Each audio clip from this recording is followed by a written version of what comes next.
It's never too wet to mow the lawn.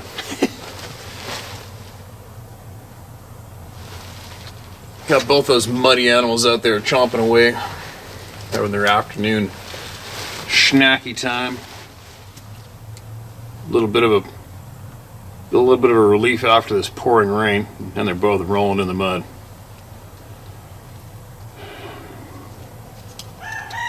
Last share evening.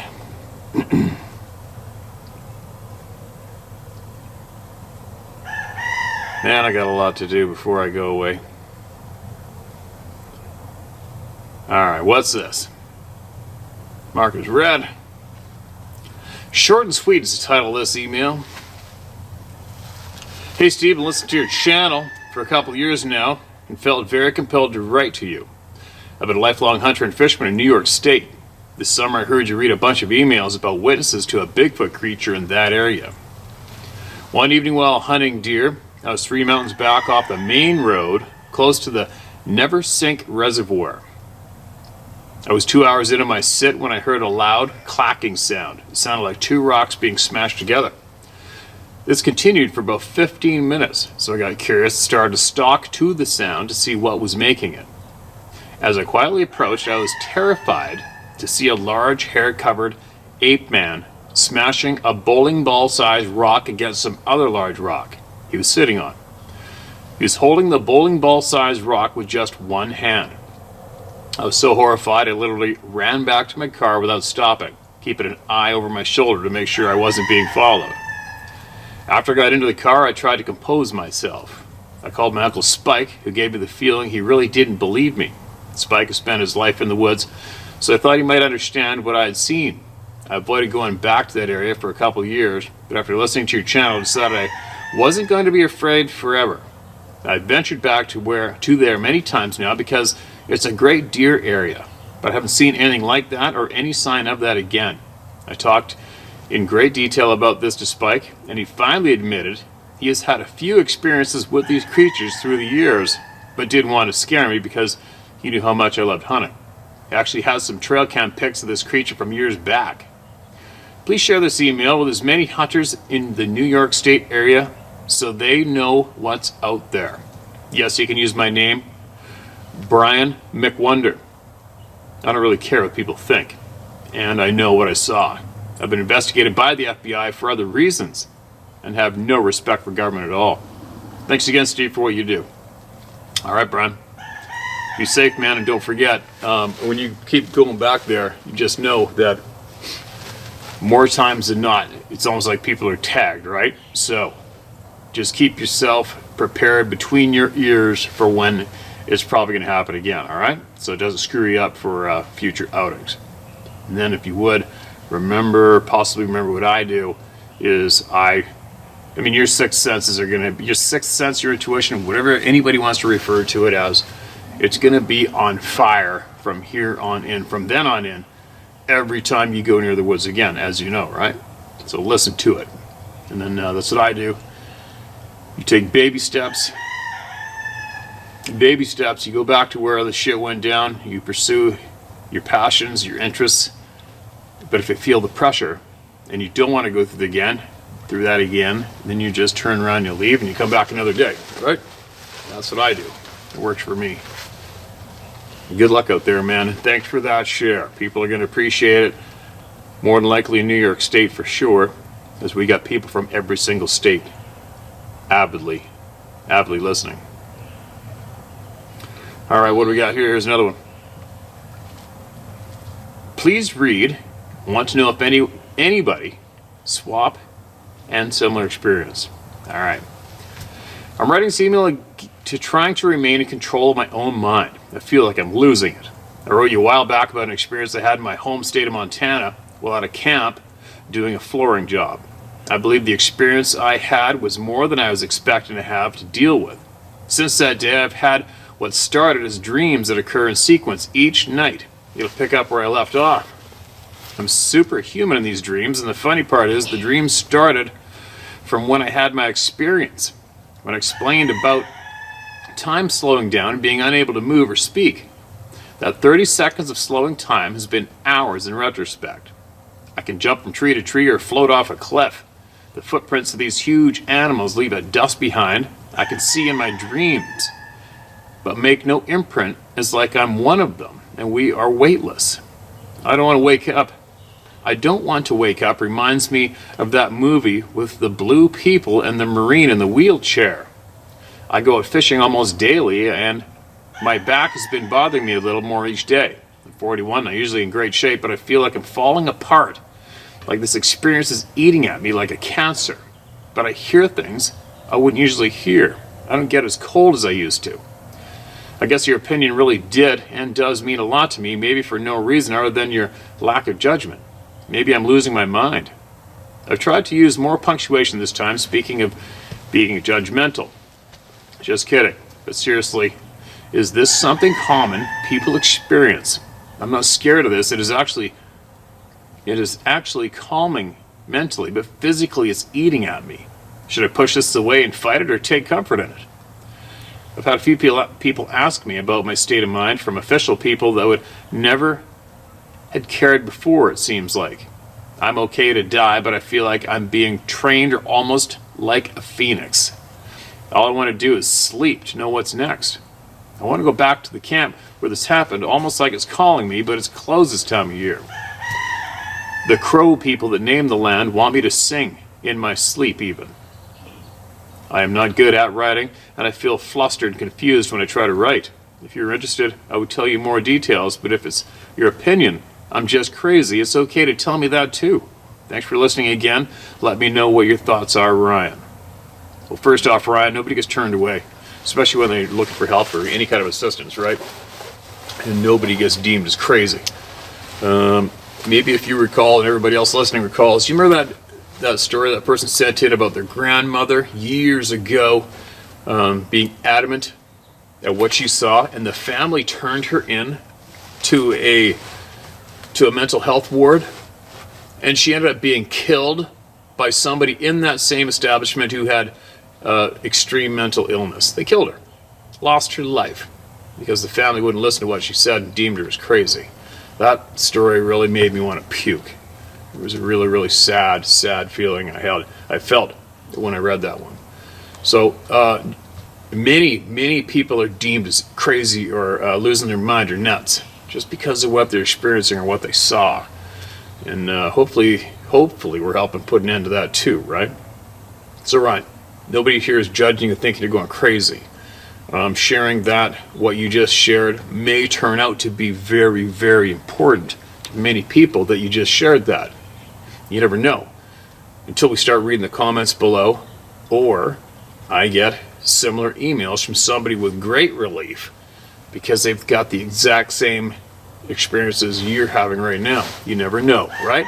That's why everybody's encouraged to share, and that's why everybody gets listened to. And that's why we always say, take from it what you will or leave it. But we're not going to find out unless we talk about it out loud, right? So, do I think you're crazy? No. I think it's very worthy of reading your experience and the experience you're having right now and sharing it, all right? So, if you want to share more, you get it to me, you share it, all right? And keep an eye on the comment section below if somebody's trying to get a hold of you, or if maybe somebody's got similar experiences and they want to share it and get off their chest, and or share something with you, all right?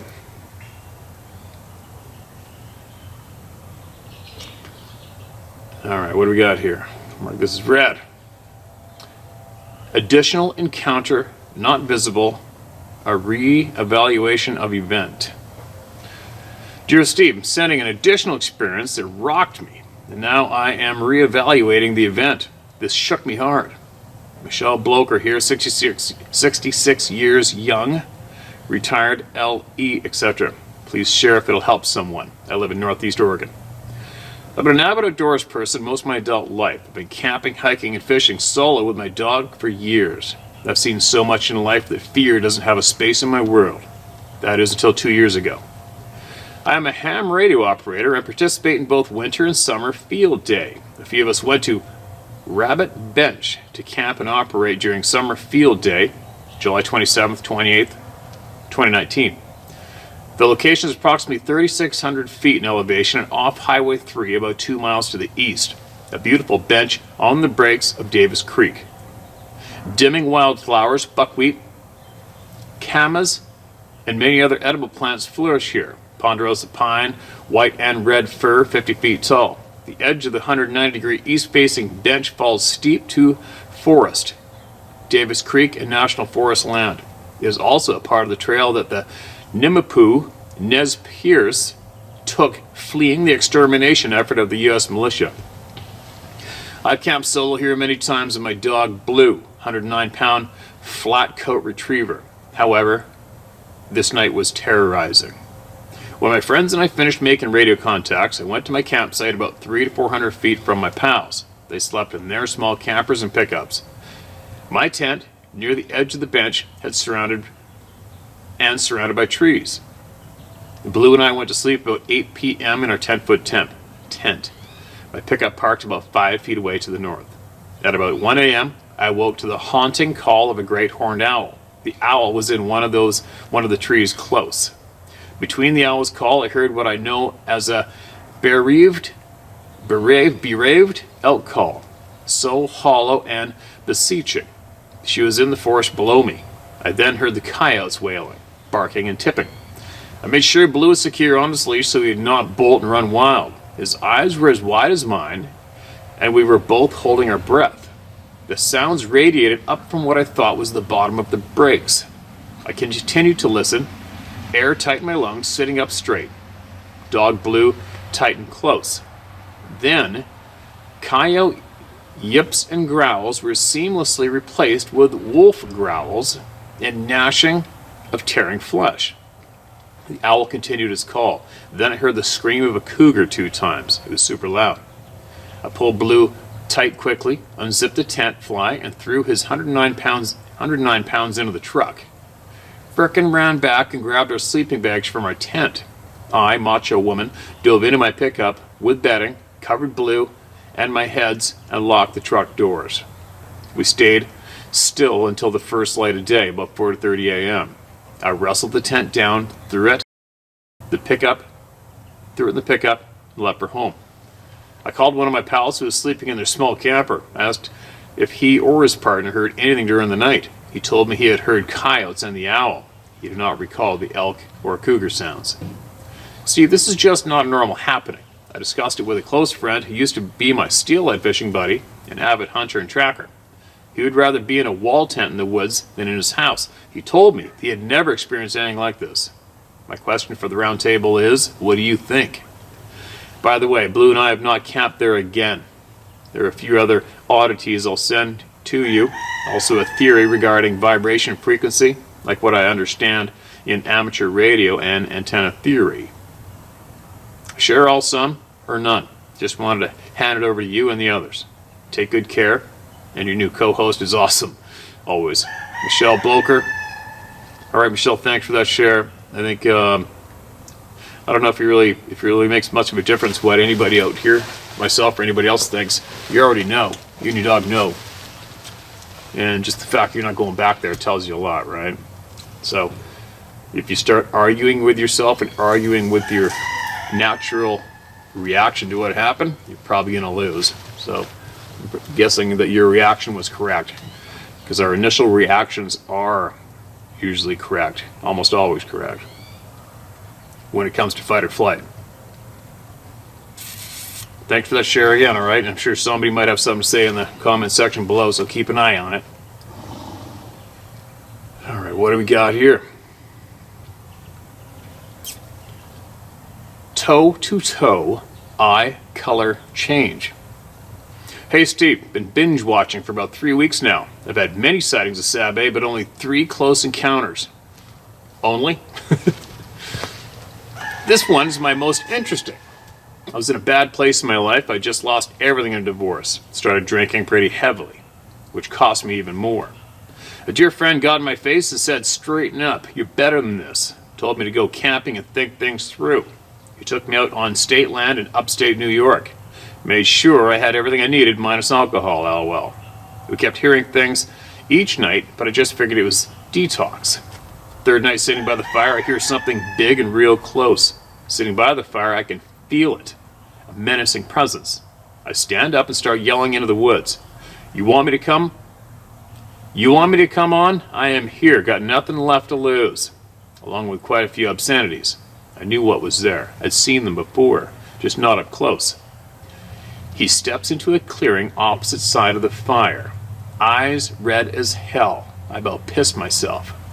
In my mind, I hear, leave or else. My legs shake and then I turn loose all my anger from losing everything and yell back, go to hell. You want me? Take me. I've got nothing left. I don't care. So come on, you big son of a bitch, finish this. It takes 2 steps and stands in front of me and lets loose a deep guttural growl. I can hear and feel it. I yell, finish it. All of a sudden his eyes change color to a beautiful green. A huge hand laid on my shoulder. Then a voice in my head says, no, you're not done yet. I feel a flood of emotions. I can't tell you what emotions because I broke down bawling like a baby. Not sure how long I cried. I looked up and he was gone. He was all of 10 foot, reddish brown hair, face like ours, just larger. I retired to my tent. I woke up in the morning and there in front of my tent was 2 owl feathers. That evening, my friend comes to drop off more supplies and check on me. I tell him I don't need it. I'm good. I'm good. Time to go. He asks, are you sure? I tell him I got my wake-up call and thanked him for being a true friend. I give him a hug. We pack up, get ready to leave, and he notices the footprints in owl feathers. His jaw drops and he says, visitor? Yeah. I say a big one. He asks, I tell him everything. He smiles and says, you saw them and survived. Yeah, you're good. We leave and he hands me a beer and I say, not yet. Need better control. For my wake up and got my life back on track. I am 50 now. This happened 16 years ago. My life isn't what I planned, but it's good. I love what you're doing. The common folk just like me. Oh, doing for the common folk just like me. Never stop, never surrender. You got a friend for life right here. IGY6, use my name. It's Bill Foz. And I'm a proud patriot. Want me to mail my other encounters? I will in time. All right, man. You share what you want to share, all right? And that's a pretty big one you just shared right there. So it's getting kind of dark. Just looked up. I can see the screen on this camera. Maybe I'll adjust the exposure a little bit one more time as the sun's going down. I don't know if I can do it while it's recording or not. Oh, yeah, it works. All right. Let's brighten that up just a little bit. Let the horses out there chew away in that green grass instead of hay. That's quite the experience, man. It's quite the share. Be interesting to hear if anybody else has anything similar than that. I'm super, super stoked that you pulled out of that whole low point in life on the better side. Many people get annihilated by divorce and never quite make it back, unfortunately. You got more you want to share, you share it, right? Especially if you think it's going to help somebody else. Australia, Yowie/Sabe. Steve, feel free to share as you see fit or not. Your last share, today's video, with the email from your clearly informed friend and your subsequent comments regarding keep the dummies arguing amongst themselves. Bravo, my man, bravo. Consumer society is built on a foundation of slavery of the mind, not just the physical body. Those that have never had to forage and feed themselves without the use of shops and cash often struggle to free their mind from the transactional life of the grind, i.e. I offer my life and labor to your cause in order that I might achieve ultimate comfort, etc., etc. I live in both worlds, just now don't have the luxury of no fear should the rules dictate I be banished from normal society, for some. She took off. I've been chasing her. In the barn, it's okay. You're gonna watch her? Well, I just gotta finish this, but... Just, I've got stuff in the oven. Oh my god. I've been trying to get her. Huh? Yeah. I don't know, 10 more minutes? Yep.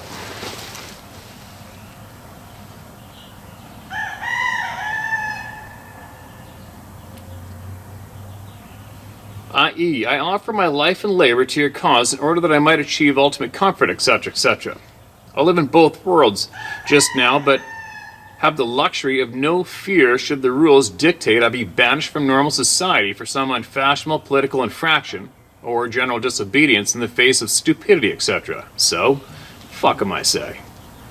Since paying attention and migrating my viewing from your original How to Hunt videos, where, as previous pro hunter and tracker myself in Australia, I enjoyed your footage and stories, to now include the Share My Stories videos about Sabe, etc. I put a lot of thought into my own strange experiences when out in the bush. Your video library and collective encouragement for information is proving not only entertaining and interesting, but also level-headed and balanced. The later two things are often sorely missed from a lot of other discourse on this/these subjects. I truly applaud your efforts thus for man. After my previous email to you on the topic, our K9/Canine friends and Sabe/Yowie relationship and the rationale for it, I put more thought into that and my own hunting, working, animal, and strange experiences. This has been my latest theorizing. My horses read my body language almost like a book, but they can be fooled with some decent acting, lunging them, etc. Yet I use their ears as visual aids and radar when in scrub. Advantage horse. Our canines are able to smell cancer and illness, for heck's sake. Mind-blowing. Perhaps beyond smell is an ability for them to actively detect pheromones on a scale way beyond human subconscious ability to sense romantic chemistry or fear and doubt we can often sense in other humans. This, mixed with our all-too-real yet often disregarded sixth sense/gut instinct/natural intuition, proves there are things beyond mainstream science that prove the ability for humans to communicate without speech. It also interspecies, dog/human interactions and such. Most animal owners surely already appreciate this. This, when thought about from the point of a predator-prey perspective, in my belief anyways, could be the answer as to why many of people's experiences with Sabe/Yowie play out the way they do. Actual intent and perceived intent. Just as my horse and dogs read my body language and respond befitting, the great white shark may sense vibrational and or pheromone signals also. And just as ducks quack does not echo facts, I draw my conclusion that it is not a huge leap, therefore, to assume that entities related somehow with us via DNA may indeed hold sensory talents we as comfort-seeking devolutionary creatures have long lost or invested no time in developing. The Sabe and Yowie being both predator and potentially prey, all whilst foraging without the disability of generational conditioning to fit in and get a job and buy a home. No doubt adapted to overcome and survive by cultivating and honing sensory perception and possibly more in order to try to achieve apex status. I'm off to watch the stars from a hammock as I crash out. Stay staunch, Steve. Bravo, sir. Bravo. When injustice becomes law, resistance becomes duty. Kindness regards, G.J. Miller, Queensland, Australia. Right on, man. Thanks for that email. And I'm glad you're in a hammock out in the bush. Stay there. Stay there and keep soaking up the honest facts and the skills and the knowledge. And make sure you get back to us and share with us more one day, all right? And thanks for that share. I appreciate it. Big time.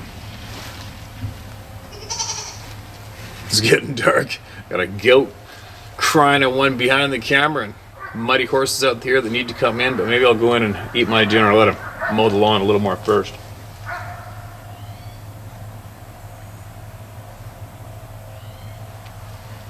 All right, I shall return.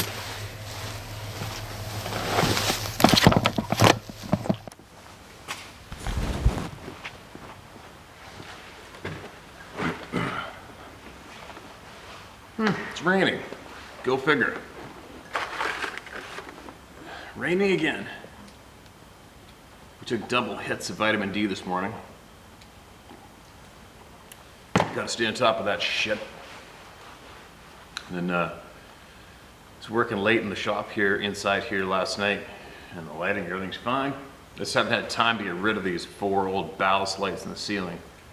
I will when I get to that stage of the game. But anyway, there's 2 light switches side by side at the door. And one switch turns on the back 2 lights in the ceiling, the 2 ballast lights, and then the other switch turns on the other 2, which are right above me. Well, all of a sudden something happened, and now it doesn't matter which switch you turn off and on, it turns all 4 on or off at the same time.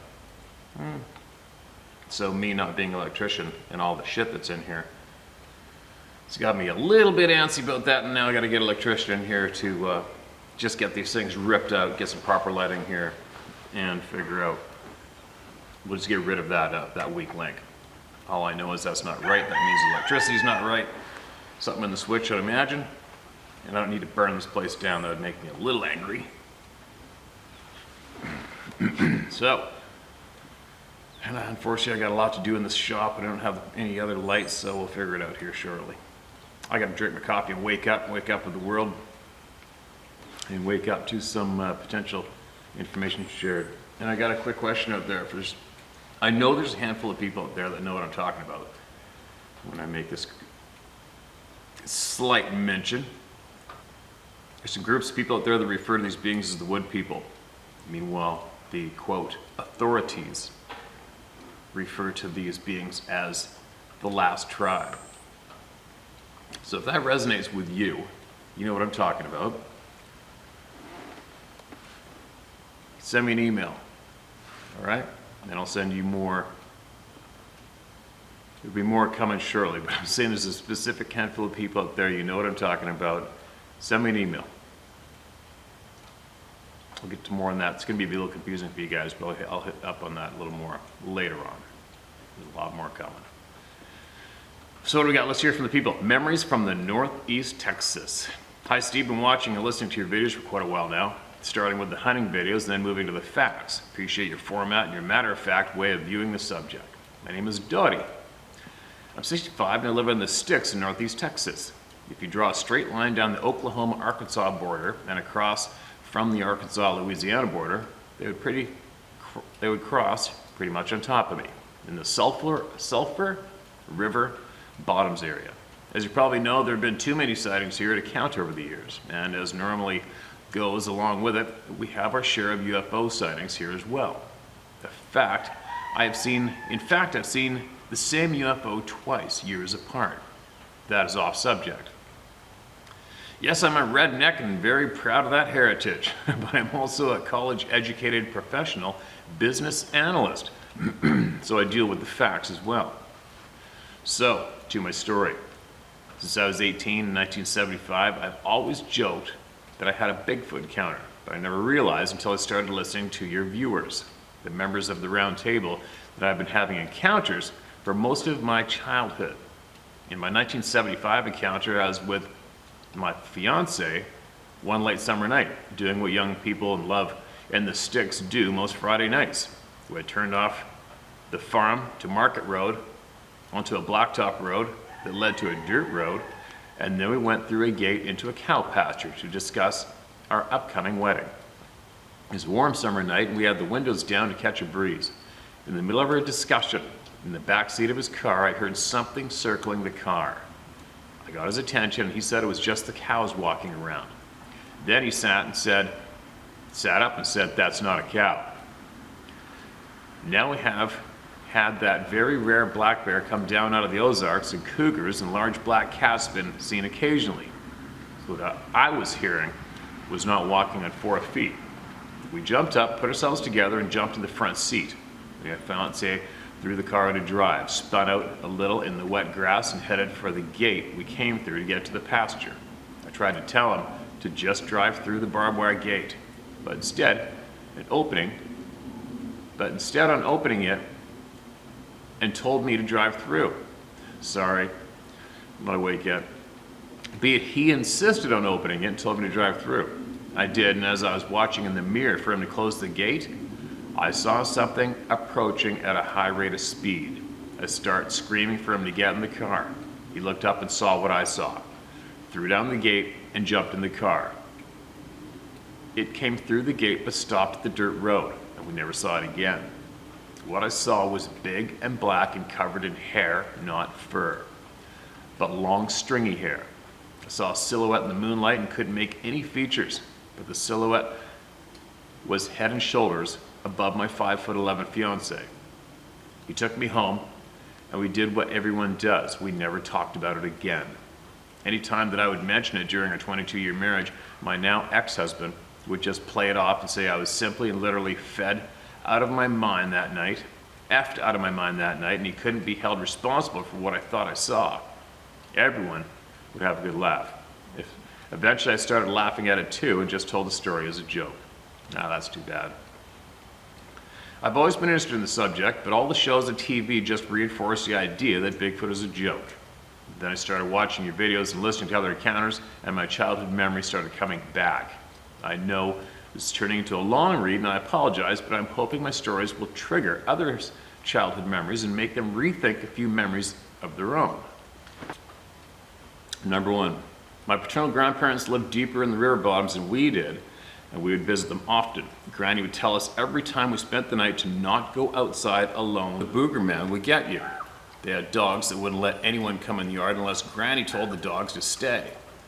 I remember nights when I would wake up to footsteps outside. I would assume it was Granny because I would always hear Granddaddy snoring in bed and the dogs weren't barking. But Granny's not quite 5 foot and weighs under 100 pounds. Thinking about it now, there is no way I would have heard her footsteps. And almost every time I would ask the next morning about the footsteps, where the dogs were, she would just say, Booger must have got them. They would show up after good light and everything would be forgotten. Number 2, there was a pond off an old dirt road that ran to the river bottom where we liked to fish and occasionally camped out. The pond was called Booger Pond. There were 5 of us kids, my older sister, 17, my older brothers, 15 and 12, I was 9, and my younger sister was 7. Our parents would drop us off, tell us to be careful, and if anything happened, Granny was across the woods about 2 miles. The 3 older kids each had a gun, 22 single-shot rifle, single-shot 410, and a 12 gauge. I can remember many nights waking up to all 3 older siblings sitting up in the tent and hearing footsteps circling outside and branches breaking. We would also often hear heavy splashes in the pond that was explained as fish jumping and pigs rooting around. Sometimes in the morning there would be piles of rocks at the door of the tent. Those would be brushed off as, look what the pigs dug up. About the same time I remember camping in our back pasture. We grew up on 150 acres and the back field had a wood line on the back fence row running along a creek bed. It was one of our favorite getaways after a hard day in the hayfields or running cattle. This one night that I remember, we were sleeping under the stairs, that'll be stars, around a fire when we started hearing the coyotes getting closer than they normally did. And the howl was different, and a couple times there was a scream like a panther, kind of. The older kids said it was time to get home. They had their guns and told my baby sister and me to get a good stick of wood out of the fire to hold as a torch. They told us not to look back and keep the torches pointed toward the house. I never looked back, but I could hear what was out there following us all the way home. Growing up, there were always stories of Booger going on some neighbor's back porch and making a mess. The cows were found in the neighboring pastures, ripped to shreds and half eaten. Both my brothers have passed on now, and any time I ask my sister, she says I was too young to have any of those memories, and she is too old to think about that nonsense. She and my younger sister now live 2 miles away from the grandparents' old farm. She'll go outside at night if the dog is barking at something, but if they hear noises and the dog is silent, they stay inside. That brings me to my last memory that is really just a glimpse of a memory. I think this happened when I was about 5. I remember being afraid of red eyes in the window. To this day, I will have a panic attack if I see an animal with red eyes in real life or in movies. For most of my adult life, I've had a reoccurring dream about animals circling my house at night. I see red eyes in the window watching me. And if I find myself outside and this animal is standing upright and it has a dog face, I wake up in a panic crying. It's a very vivid dream. One of the most frightening aspects of the dream is the fact that about when this dream started, late one night, my father came home from his second shift job and found me in the yard. Now, as far as I know, I had never and have never since walked in my sleep. Yet my father found me outside with my 2 dogs, a half wolf, half German shepherd, and an English shepherd, circling me in protection mode. And as soon as he got out of the car, the dogs left me and started chasing something. The next day, my father told me he had found both dogs and they had been in a fight with something, probably a wolf, and he had to put them both down because of their injuries. It was just in the past couple of years I mentioned something to my younger sister about my dream. She got white as a ghost, and she said she had the same dream for most of her adult life. When we mentioned it to the older sister, she said she had the same dream, and then we did talk about it again. Well, Steve, sorry for the length of my story. I hope you and the round table are getting something out of it, even if it doesn't make it into a video. It feels good to get it off my chest and to start putting more pieces of my puzzle together. Honestly, until I started writing this, I hadn't thought about all of this as one continuing story. So, now to see where it continues to. Thanks again for what you're doing. Sorry for your loss. Stay strong. We're all here for you and the truth. Wow. Dottie, thank you so much for that share. I'm glad you and your sisters got to speak about it and try to make some kind of sense about those childhood memories. It's pretty crazy, isn't it? The dogs getting killed. Every time I hear about the dogs getting killed, it kind of puts me from the neutral to thinking most of these beings might be all right, to neutral to they're dirty, filthy pricks. So when I hear about the dogs getting killed, and like I said before, I'm going with dogs, canines' attitude towards these things. My vote is they're not so good on average so far. It's just, for me, that's what the evidence is pointing to for me as I learn. So far, I do not believe the majority of these beings are very good. Not my fault. It's just, if I try to listen to all the evidence with a rational mind, it's pointing to they're not so good so far.